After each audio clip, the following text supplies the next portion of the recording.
Hi, so I'm going to be talking about codependency and my own journey. Yeah, I think that there's a lot of content out there that is, and I'm feeling really sleepy right now, but I really want to do the video at the same time, so my brain might not be working exactly as I wish, or as you wish, maybe. But that's the thing with codependency. It's about our experience, right? And not catering to other people. And so, yeah, that's why I put the celebration emoji. It's a huge celebration because when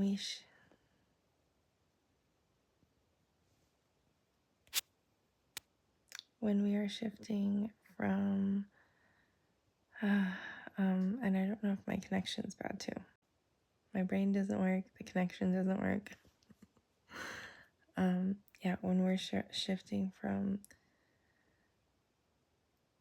codependency to interdependency, which is like toxic relationship patterns to healthy relationship patterns, there is this in between period, and I feel like that doesn't get talked enough about because there's a lot of content about toxicity, and then there's also like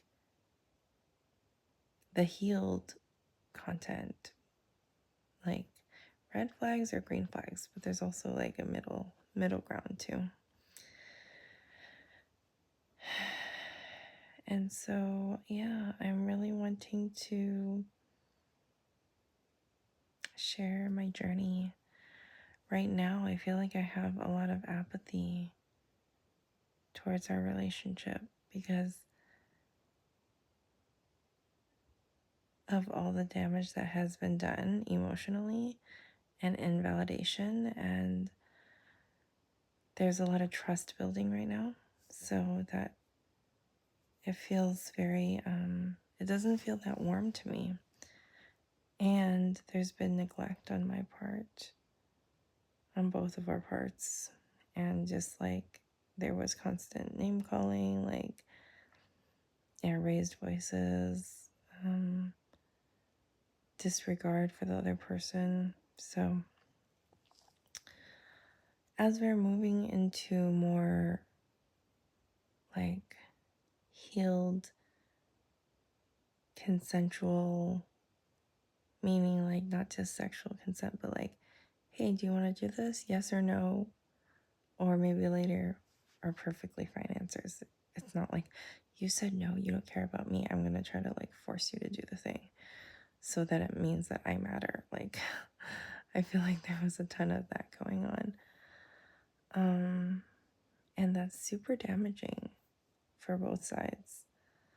And so I just want to talk about the apathy quickly, and then I'm going to go to sleep. So yeah, the apathy, I feel like, is the gap between where I really wish the relationship could be, or I see it going, the vision, and the pain of the past. Like, this is the gap. And I think what's also important is like, yeah, as you're healing, it's there's also an expectation, like, especially on women, you're feeling apathetic. How could you? Like, you need to be warm and loving, and you need to love that person back, or like back into a healed place, or like you can shift the dynamic because you're a woman. 100%, I believe in that, and feminine energy and vulnerability and masculinity that is healthy. And I feel like there's also meeting yourself where you're at. So if you're not feeling super close and super trusting and super like lovey-dovey, you don't have to go there just pretending or putting on a front or doing that because you think you should be, is going to cause a lot of inauthenticity and self-betrayal. And I feel like healing is this journey of like no longer doing the self-betrayal.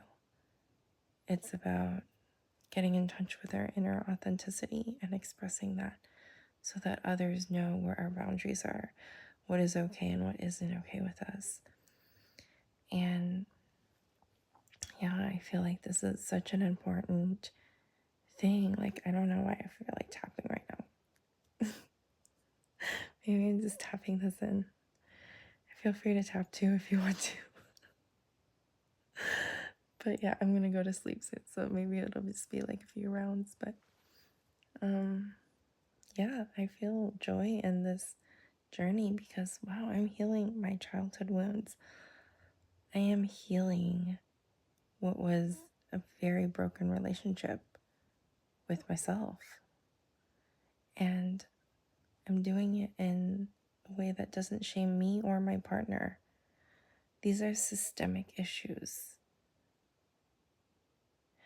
It's not just me.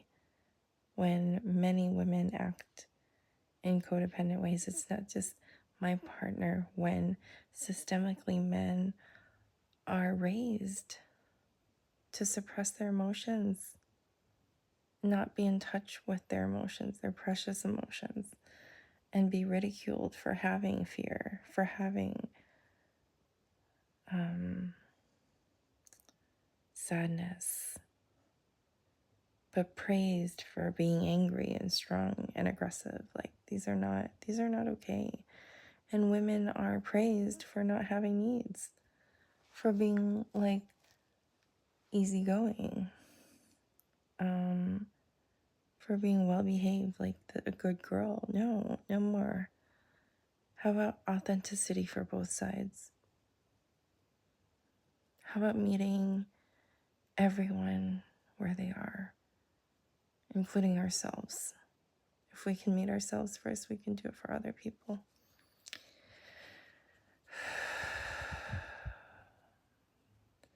As we shift relationships into healthy, like what I'm doing, I feel like it's so worthwhile. I feel like I'm healing my lineage. I feel like I'm systemically having this ripple effect out into the world. And I see it too. I have friends that have done this and support, and I seek out support from empathic people. There's free empathy circles. Yeah. There's communities where you can get empathy for anything that you're going through.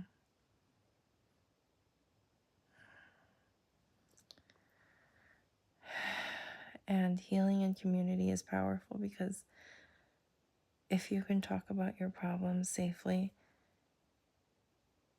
other people can too. And it's like we create that environment together and we see the threads of similarities and we're like, wow, it was not me the whole time. Even though systemically individuals are believed to be, like, oh, I was to blame. Like this is, but it's really, the system is sick. But individuals like me, I took it upon myself, like, what's wrong with me that I end up in codependent relationships?